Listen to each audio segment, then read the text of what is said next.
This is my assignment 2 project for Lance Crimm's EE1000. This is the box that I've put it in with a print of a lot of logic devices as well as common circuit components.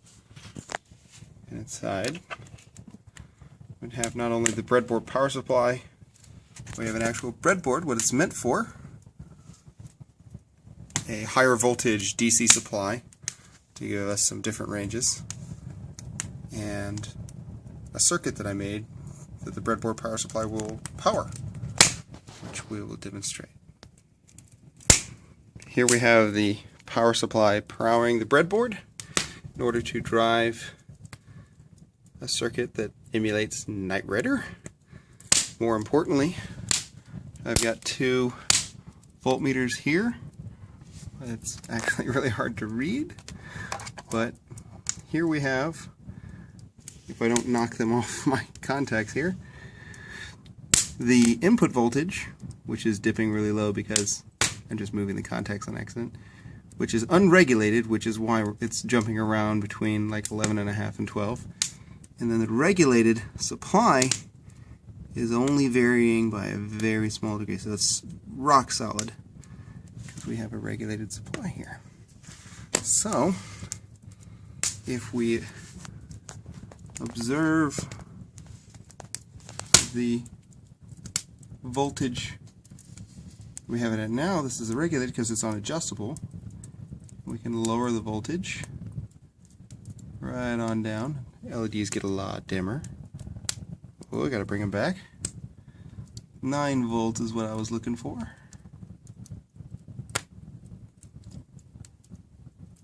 A lot of breadboard circuits call for a 9-volt battery, so you use 9 volts a lot.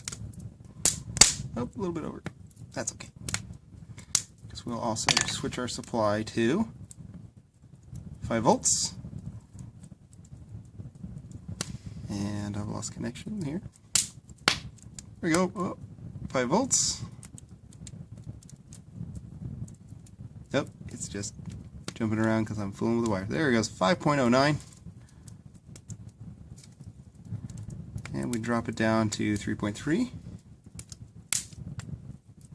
There we are, 3.35 on my Rocksteady, on my Harbor Freight. Very inexpensive voltmeter, multimeter here. So in addition to having the adjustable voltage on this circuit, let's get it back up to 9 volts. I've added a potentiometer to the 555 timer running this circuit. So it's going somewhat slow right now. If we adjust the potentiometer to lower the resistance, we can speed it up.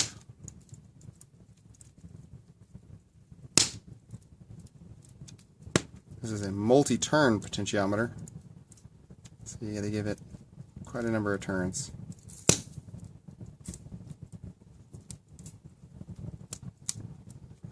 We can get it so fast that the persistence of vision starts to make it look like all the LEDs are just on, just dimmer. Except for I fell off the screw.